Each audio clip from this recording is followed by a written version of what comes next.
Amandla. Amandla. Viva EFF, viva. Ayihule EFF, ayihule.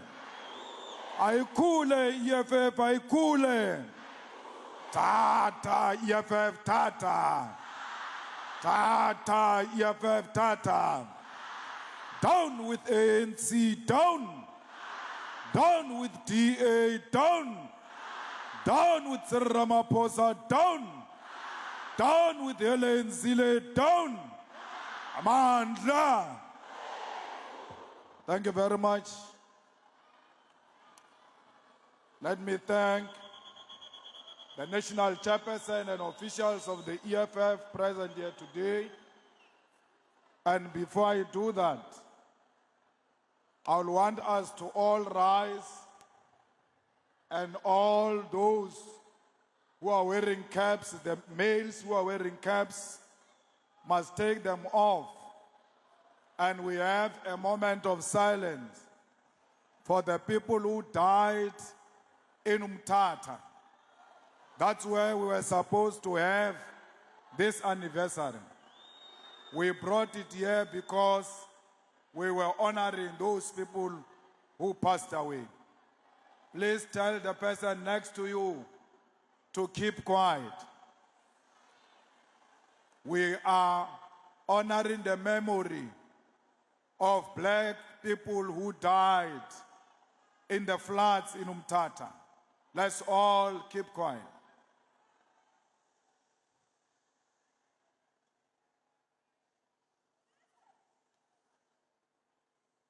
Thank you very much.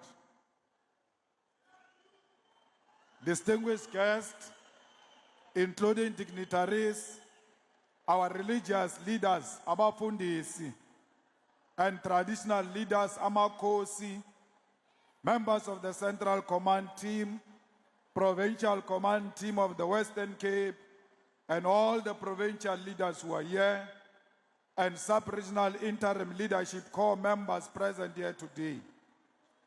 All the ground forces of the EFF in the Western Cape, Khayelitsha in particular, we salute you and thank you for coming out in your numbers to celebrate 12th anniversary of the EFF. Let me acknowledge the King of Abatembu Nation, King Khayelitsha Dalindyebo Kasabata, Azwelebans. Let me also acknowledge Ikumkana Yamapondo, Silo Somtanga, Katakile, Ka Zanozuko, Sika. We salute you for coming to honor us as the organization that respect the traditional leaders. Today, we gather here not just to celebrate a milestone in the life of a political movement, but to honor a revolutionary journey that has shaped South African politics, disrupted the complacency of the ruling elite, and planted the seed of hope in the hearts of millions who had long been forgotten by a democracy they helped to create. It has been 12 years since the formation of the economic freedom fighters. 12 years since we, driven by conviction, principle, and the urgent crisis of our people, declared that we will build a movement rooted in radical economic transformation, courage, and commitment to justice. The EFF was not born in a boardroom, nor was it the product of political convenience or negotiations. It was built by those who refused to keep quiet while the dreams of 1994 were being sold for crumbs of patronage and positions. On the 26th of July, 2013, a historic meeting was convened at Uncle Tom's Hall in Soweto, where thousands of delegates, young and old, came together under the banner of economic freedom in our lifetime. It was in that moment that the EFF was officially launched. It was not just a political party, but a movement of the marginalized, the landless, the unemployed, and the oppressed. We declared our cardinal pillars boldly and without apology, demanding the expropriation of land without compensation, the nationalization of mines, banks, and other strategic sectors of our economy, free quality education, healthcare, and sanitation, and the eradication of the exploitative economic system that continues to deepen inequality in our country. 12 years later, those pillars remain intact, not because we are stubborn, but because the conditions that birthed them have not changed. If anything, the need for them has grown more urgent as the poor become poorer while the rich fortify themselves behind high walls and private security. We are a product of the pain of domestic workers, gardeners, cleaners, rock drill operators, petrol attendants, and the forgotten masses of our people. It was after the bullets which shot down 34 mine workers in Marikana that the history of South Africa was changed forever. It was after Mam Bush took his last breath that a new revolution was born in Africa, led by the EFF. Comrades, fighters, and the proud people of Khayelitsha, today we gather in the heart of this township, Khayelitsha, home to over 1 million black people who mark one of the largest townships population in South Africa. We stand here not only to celebrate 12 years of EFF, but to acknowledge that Khayelitsha's history is a mirror of our country's long struggle against dispossession, segregation, and economic marginalization.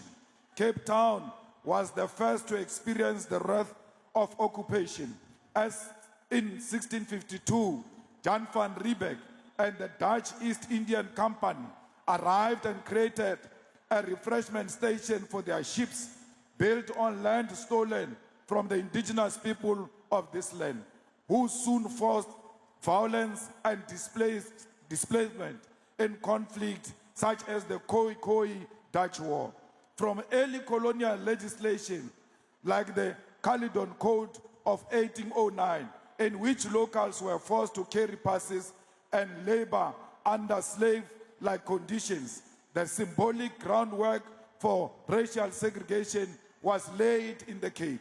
The British inherited these structures and deepened them, continuing spatial exclusion and racial control under the Union and later apartheid regimes, turning Cape Town into one of South Africa's most segregated cities by the mid-1980s. It is in that context that Khayelitsha was born, initially proclaimed in 1983 as a forced relocation site for the squatters from places like Crossroads. It was envisaged as a controlled labor reserve for black laborers outside Cape Town. By 1985, Site C, one segment of Khayelitsha, was home to more than 30,000 people, and within a decade, the township grew to over 500,000 as citizens came in from the Eastern Cape, escaping past restrictions and poverty created by land disposition. Under apartheid, Khayelitsha was a center for resistance, resident-led consumer boycotts, anti-pass protests, and anti-removal campaigns.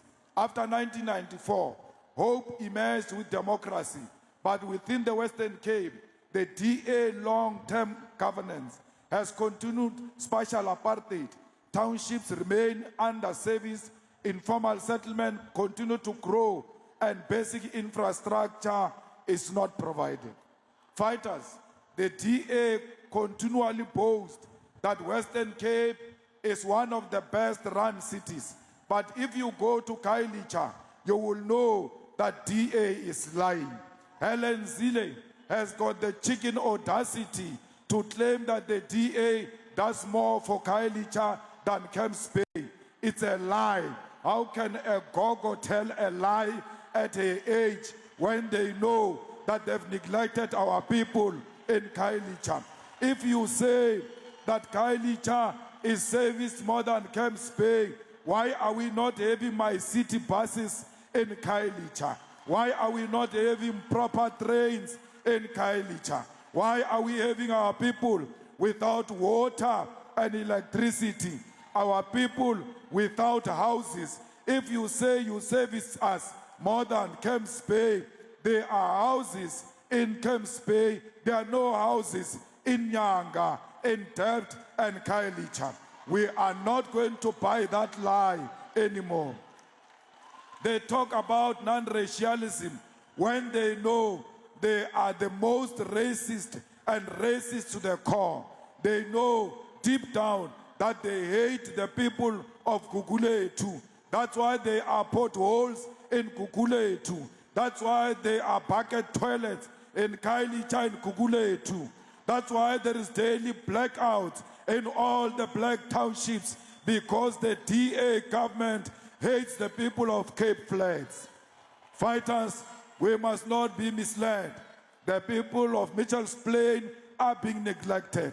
We must fight for them so that their dignity is restored, because they too, this province belongs to them. This city belongs to them. It doesn't belong to a group of racists who claim to care because they want to defend the benefits of the few. Fighters, this is a party that blocked land redistribution in Parliament. Our people don't have land. When we said to Parliament, let's take land and give to our people, it was the DA and the ANC, led by Jacob Zuma, that stopped the expropriation of land without compensation. Who are they to tell us that they can give us land now when they did not give us land when they were in power? It was the EFF that offered the ANC its numbers so that we can expropriate land without compensation. The cowards ran away. As a result, the people of Khayelitsha, Gugulethu, Delft, Nyanga, Langa, and everywhere else in the townships, our people do not have land. Fighters, we must unite to defeat the false narrative that the DA develops and service people everywhere else they govern. We saw them in Tshwane. They left Tshwane to be rotten. It took the EFF to go to Tshwane and clean it up after the DA. We want to do the same here in Cape Metro. We must remove them next year so that we can come in and clean up their mess, because the EFF cares for the black people. Comrades, while South Africa is growing at 0.58%, China has just recorded growth of 5% in the second quarter of the year. Africa as a continent is projected to grow by 3.9%. South Africa, on the other hand, continues to revise growth estimates downward, now reaching 1%. This is not just a number. It is evidence of an economy in permanent stagnation, an economy that is failing to respond to the crisis of unemployment, poverty, and underdevelopment. We have the highest level of unemployment in the world, particularly amongst young people. Yet we are being told by arrogant, racist bankers that the only way statistics collected by Statistics South Africa will be credible is when there is a white matriculant supervising black professionals. He sits in his office and says to himself, I think unemployment rate in South Africa is less than 10%, when in reality it's more than 43%. This is not only insulting, it is a continuation of a colonial logic that sees black intelligence as inferior and white approval as the only measure of credibility. We remain the most unequal society on earth, and this inequality is racial. It is the same inequality that defined apartheid, just dressed now in liberal terms. In Constantia and Clifton, people have access to clean water, private health care, private education and security. In Khayelitsha, Gugulethu and Philippi, people face daily power cuts, gang violence, overcrowded in schools and clinics that run out of medication before lunch. Our old people are now refusing to go to the public hospitals, and when you ask them why, they tell you that we are going to die because hospitals do not have facilities. At the center of this dysfunction is the financialization of our economy. We have handed over the future of this country to a banking group, 6 banks that operate in the shadows, unaccountable to the people, yet more powerful than Parliament. They influence decisions at the South African Reserve Bank. They dictate who can get a loan, who can open a bank account, who can own property, and who can access funding for a business. Despite being the majority consumers, black people have no influence over the banks. There are 28 registered banks, 30 cooperatives, and 76 life insurances in South Africa. None of them is controlled by black people. Yet, they are the very same institutions that determine whether we live in dignity or die in poverty. They decide whether we can get insurance for our homes, health, and lives. They decide whether we qualify for a loan to start a business or to send a child to university. These institutions are sitting on a balance sheet of over 12 trillion, and this 12 trillion is not being used to develop townships, not being used to build industries, not being used to invest in the rural economy. It is a wealth concentrated in the hands of a few, mostly white men, who use it to reproduce their privilege and deepen our poverty. Even worse, the very financial institutions are now targeting our strategic state-owned companies. They are leading the push for privatization, not through open sales, but through the back door. Instead of declaring that they are selling SOEs, the neoliberal coalition has adopted a strategy of defunding these entities, collapsing their operational capacity, and selling off what they call non-strategic assets. They have already started with Transnet. Our ports and rail infrastructure, built over more than a century, are being handed over to the private operators under the guise of efficiency. But this is not efficiency for the people. It is efficiency for profit. They have moved to privatize electricity generation at the expense of Eskom, fragmenting the energy system and exposing poor communities to price increases and unreliable services. South African National Defence Force is collapsing because of underfunding and collapse denial, and soon they will say it must be outsourced too. Every SOE, every public asset, every institution of national development is being deliberately weakened so it can be handed to friends, families, and foreign cronies until there is nothing left. Meanwhile, the same countries that preach neoliberalism to us are doing the opposite at home. The UK announced in the past 12 months that they are renationalizing their rail and energy sector. Just this week, they committed to nationalizing their steel industry to protect jobs. America is fighting with any country that won't give them cheap minerals, not because they are charitable, but because they want to reindustrialize and create jobs for their own citizens. Our president, on the other hand, went to the White House and committed to continue the failed economic policy of exporting raw materials. When the racist, ignorant Donald Trump said, "We need your minerals to create jobs for our people," our president did not push back. He did not say, "We also need jobs." He smiled and nodded like a well-behaved servant in front of his master. We are also now trapped in a dangerous debt cycle. The National Treasury has completely failed to manage our debt. This year alone, we will spend over 420 billion just to service the debt, not to repay the capital, just the interest. This is more than what we spend on basic education, more than health, more than policy, more than defense. It is more than what we spend on economic development. What is worse, the nature of this debt is changing. The National Treasury is now borrowing from IMF and the World Bank under the shady conditions.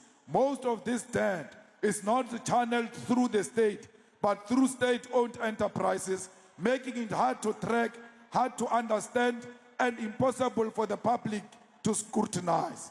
The conditions attached to these loans go beyond interest rates.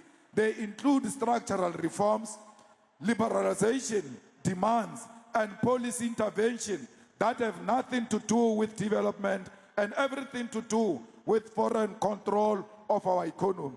That is why the EFF is working with Parliament Bills Office to finalize the amendments to the Public Finance Management Act.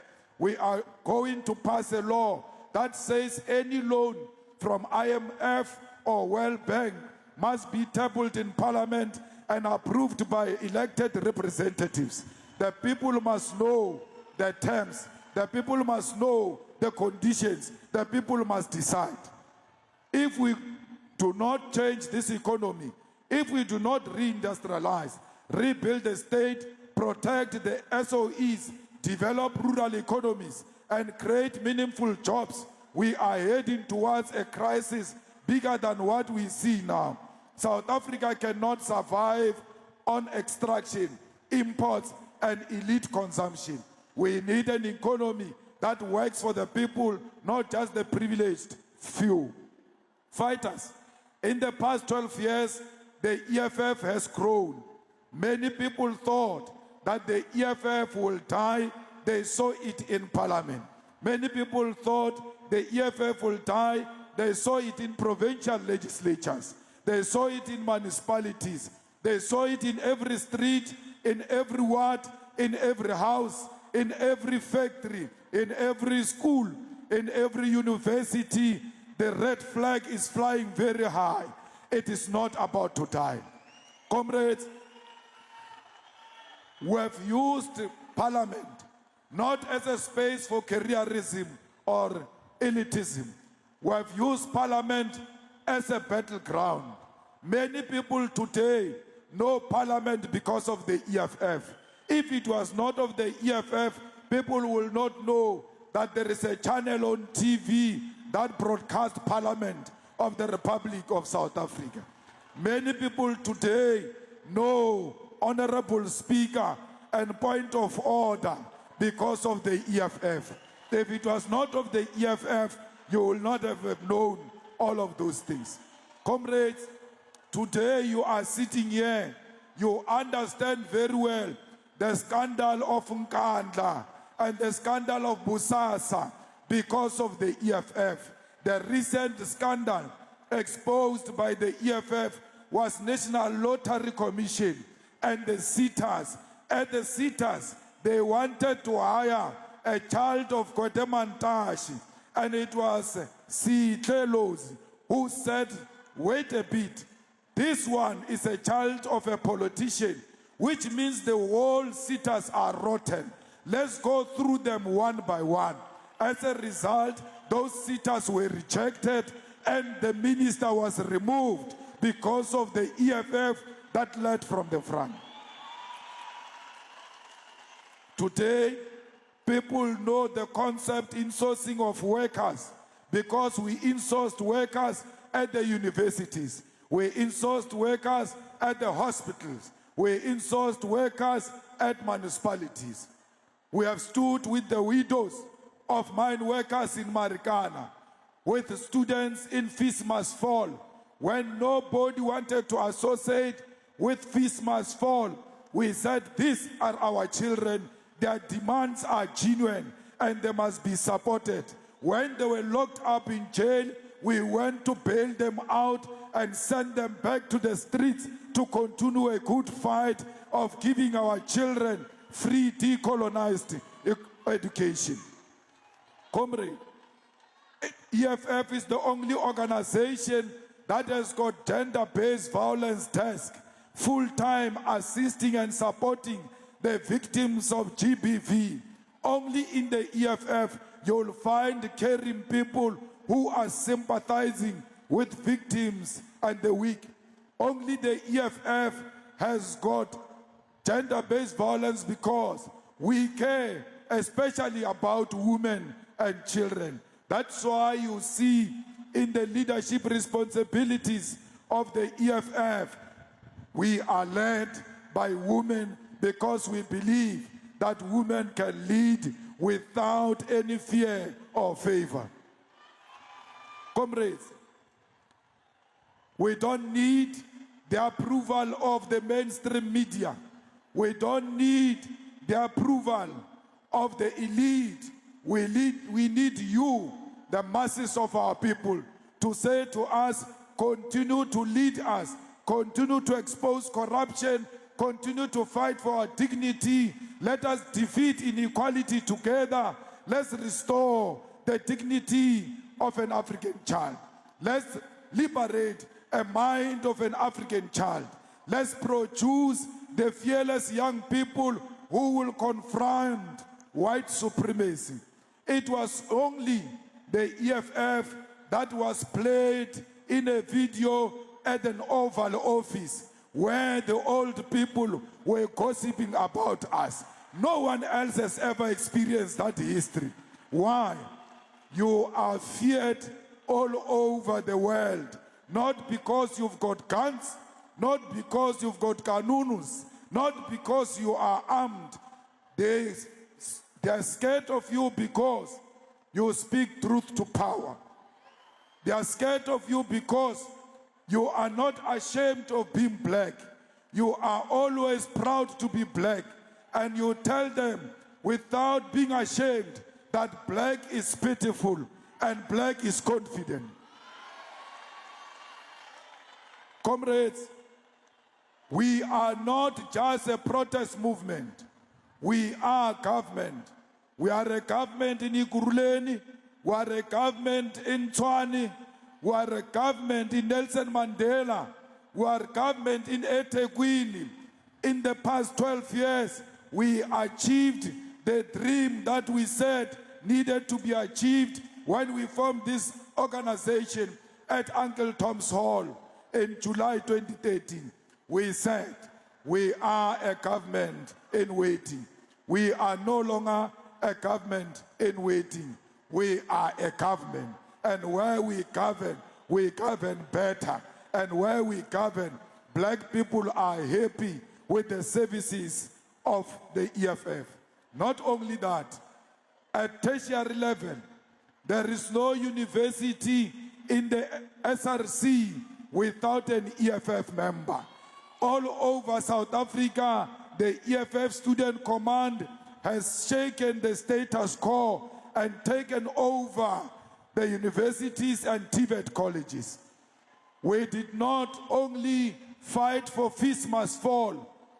When they refused to remove the fees, the EFF Student Command says, "Sizofunda ngenkani," and we put a lot of children in the universities because of Sizofunda ngenkani.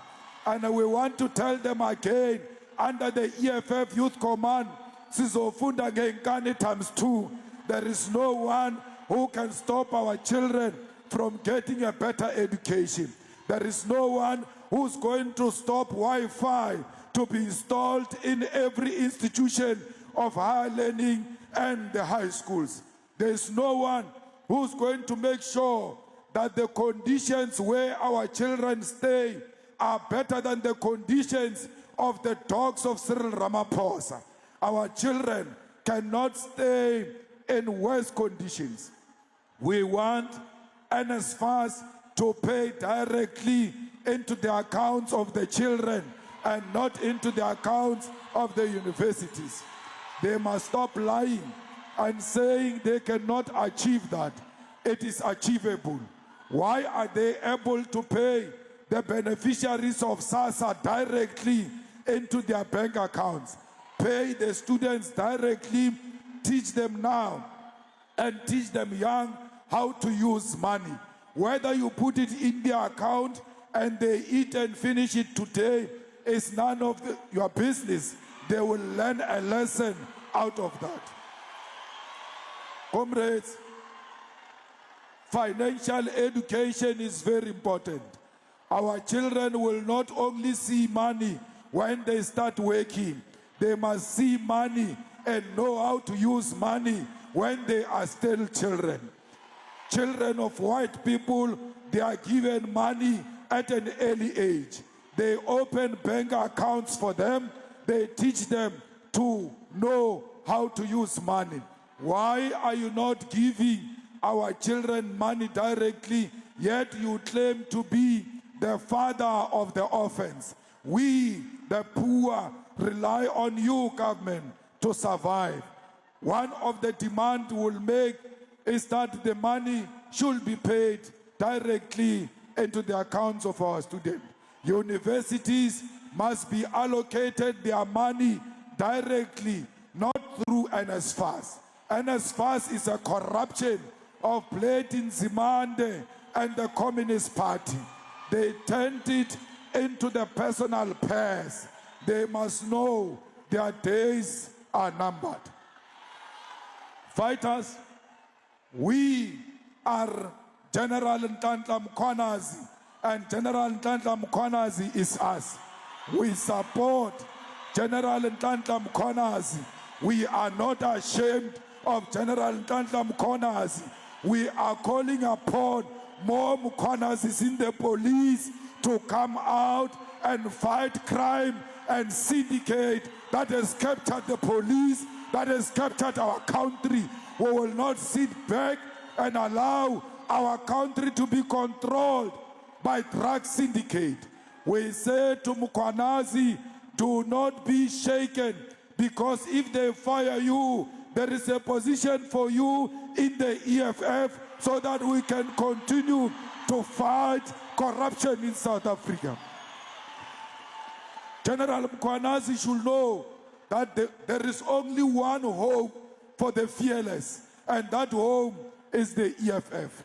Comrades, we have established an ad hoc committee in Parliament, and that ad hoc committee is going to investigate all the allegations leveled by Ntantla Mkhwanazi and every other relevant information that exists in society must come to Parliament.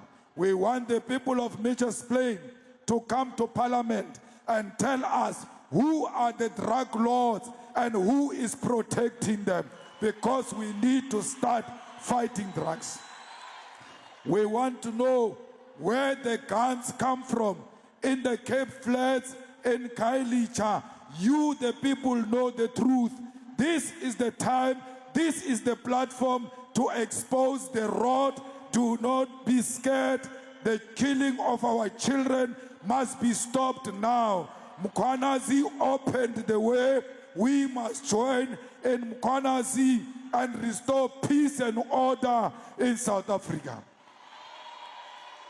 Comrades, they think that Parliament is going to be a rubber stamp of the ANC. It will not happen. As long as the EFF is in that ad hoc committee, we are there, and we are going to make sure that this does not become another Section 89 report, which they brushed away, where they said the president has got a case to answer. That Pala issue is not dead. We are going to find a way of bringing it into this ad hoc committee, because even in that Pala, there was police corruption that happened and classified the report of Pala. Pala is still alive. Why? Because the EFF is still alive. For as long as the EFF is still alive, there is no politician who will hide behind SAPS or Parliament. Comrades, we are going to fight for that corruption of Lotto. Those people gave themselves a tender for Lotto, gave it to the politically connected. We are not going to sleep. We are going to make sure that we expose every rot in that dealing. We are going to expose the sitters. If they come back with wrong people, we want to warn the Minister of Education that if you come with the rot of the previous minister, we are going to show you the door, because we have no time for corrupt ministers. If Minister Manamela wants to be a successful minister, must not listen to that DG. We have a problem of a DG who was put by Blade in demand, and that DG must be exposed for who he is. Fighters, we need to make sure that we continue to build a strong organization. Without you, there is no organization. When we come here and say this 12th anniversary is successful, it is because you came, not the leaders. If the leaders came alone, this was going to be a failure. EFF, it's you, and you are the EFF.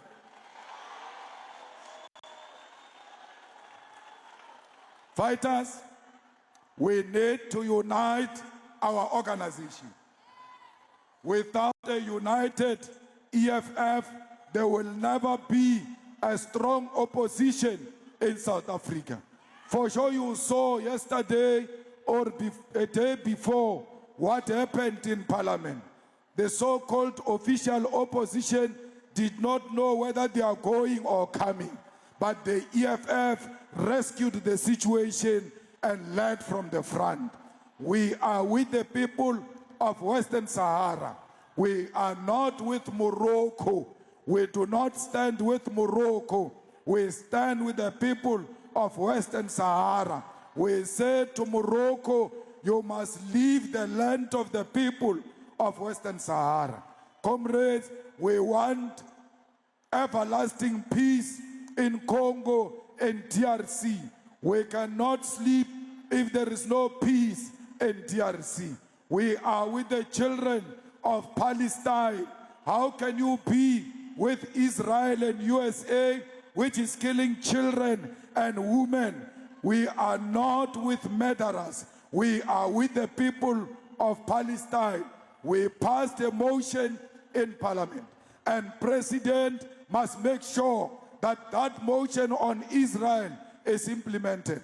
We told them that we cannot share a territory with a murderer, and we want the Israeli embassy closed for as long as they are committing genocide in Palestine.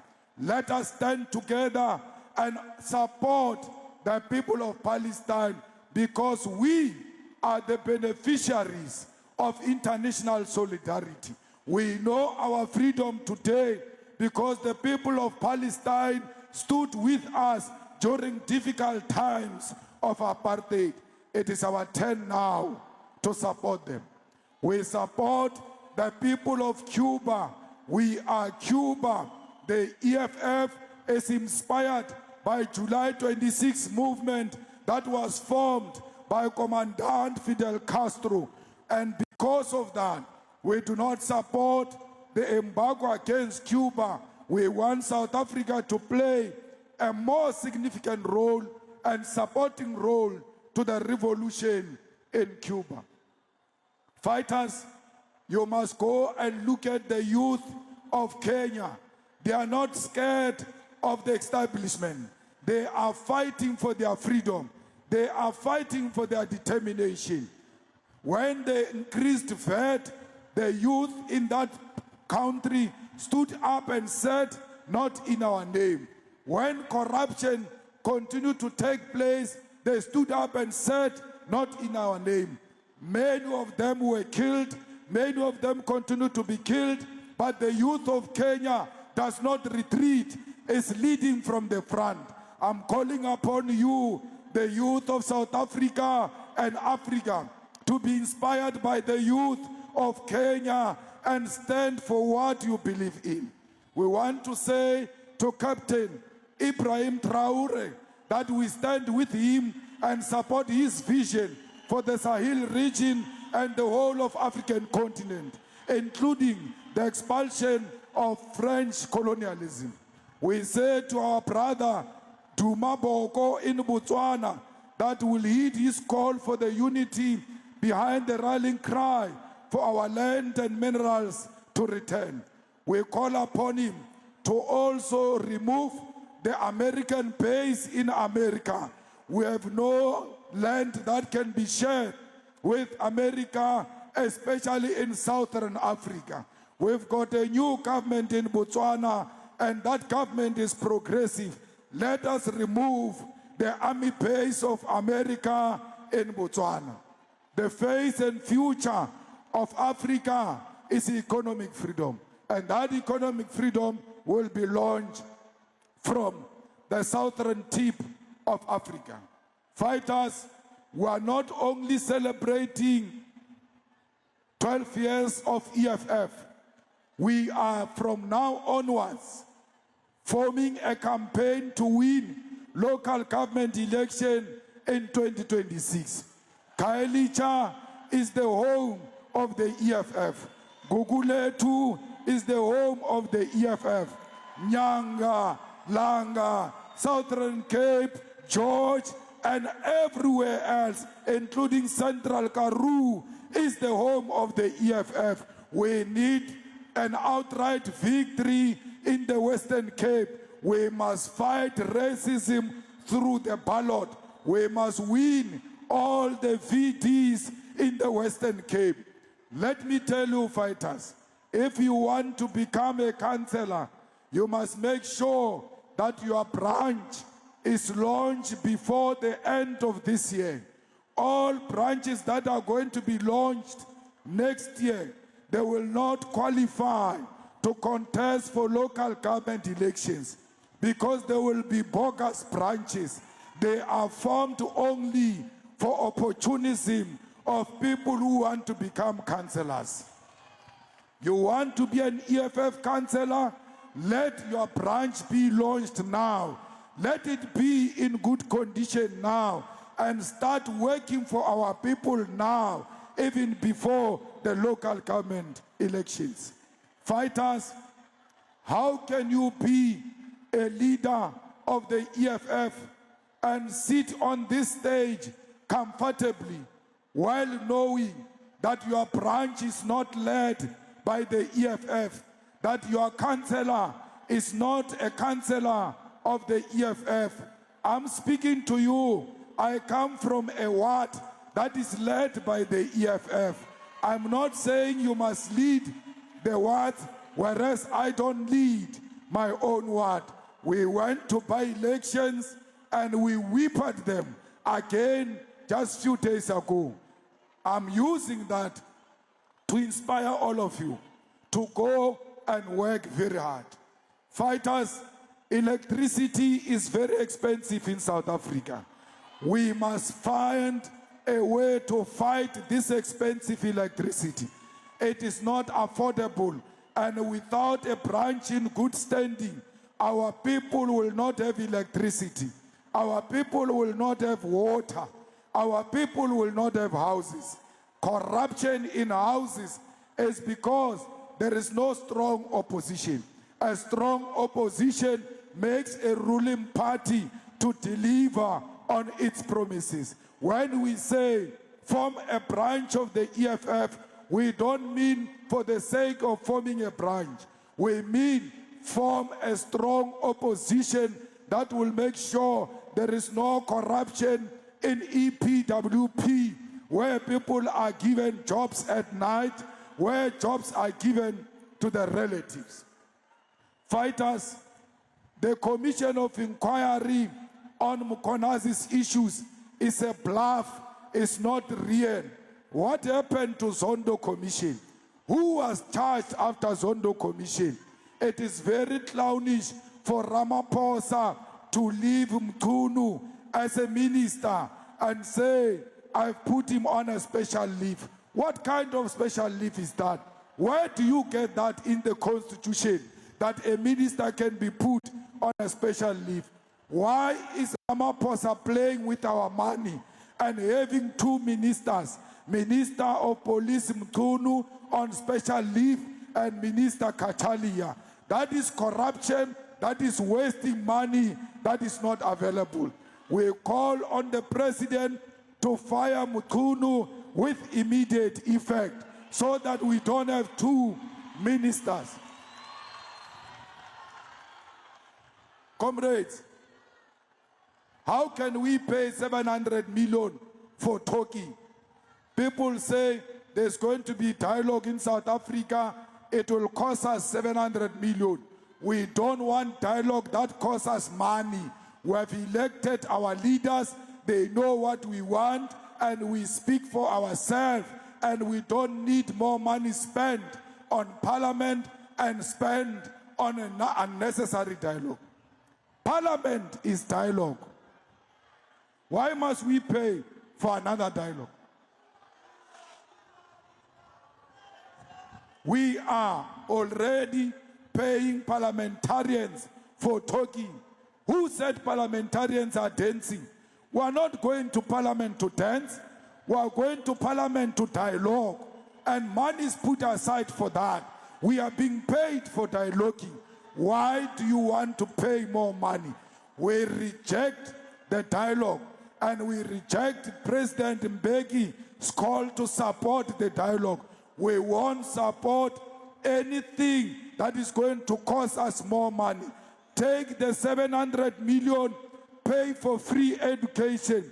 Take 700 million, make sure higher education is of quality. Make sure our children benefit from proper feeding scheme.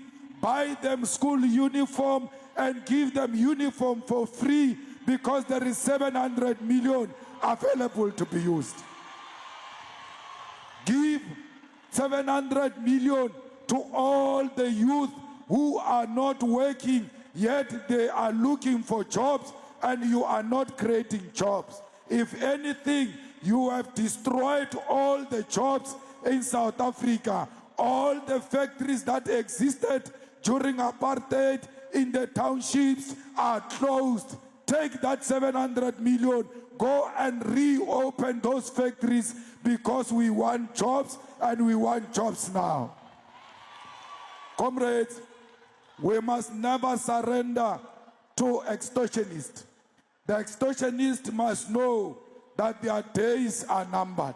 No one must bully our people into paying protection fees.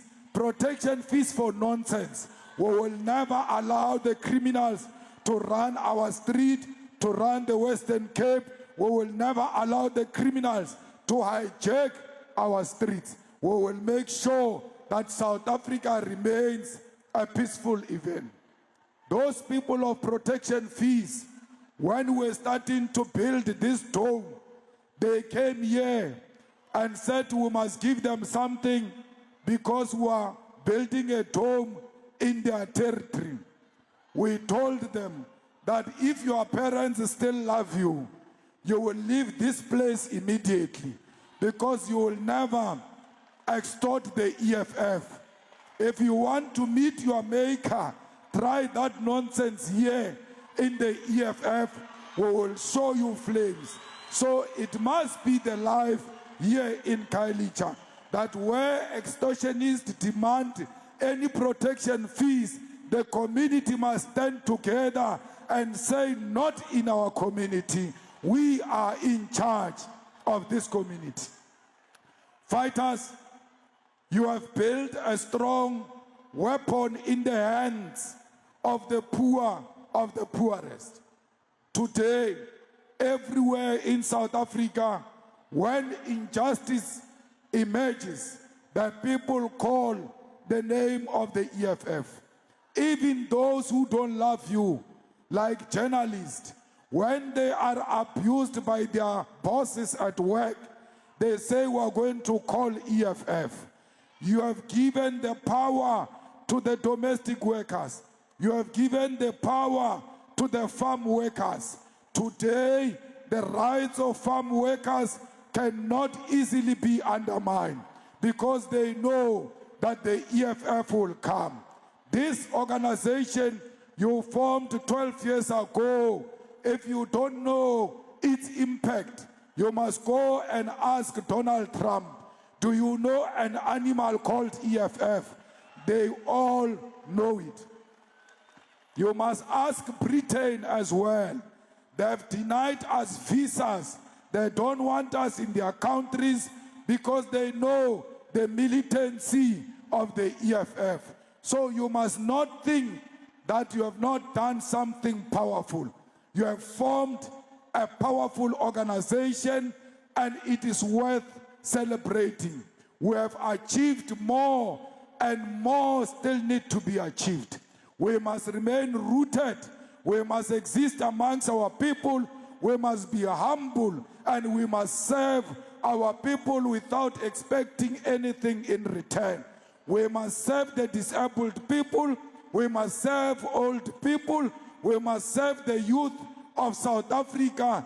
Let the EFF exist in every corner of South Africa. Let the red flag fly high everywhere in South Africa.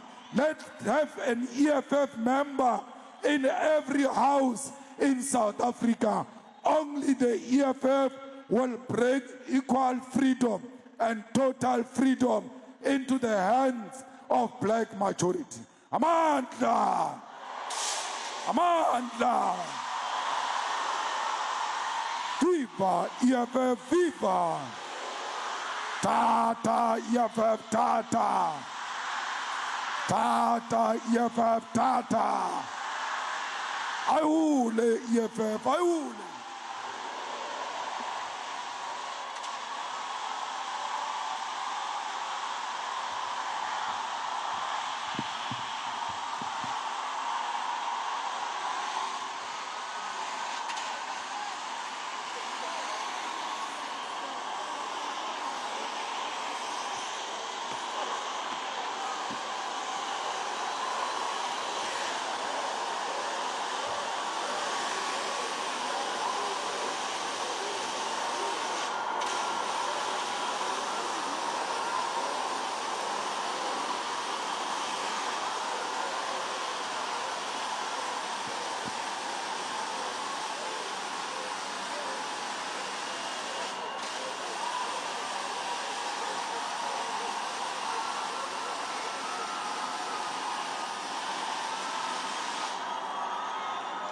Amandla, Amandla, Aulo Magubi, Siaya, Siaya, No Magubi, Siaya, Siaya. Noma besetobola, besishaya, besibopa.